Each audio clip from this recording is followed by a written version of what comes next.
முருகன்னாவே அழகு. ஏன் அவன் அழகா இருக்கான் அப்படின்னா, அகத்தின் அழகு முகத்தில் தெரியும். அவன் மனசு அவ்வளவு அழகு. சூரபதுமன் கூட போர் செய்யும் போது சூரபதுமன் அவ்வளவு அவமானப்படுத்துறான் முருகனை. பல் முளைக்காத பாலகனே உயிர் பிச்சை தர ஓடி போங்கிறான் சூரபதுமன்.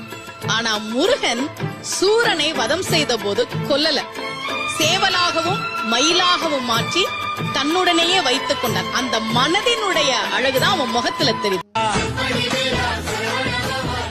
கோயிலுக்கு போய் முருகனை கும்பிட்டனா மனசுக்காக நிம்மதியா இருக்கும்.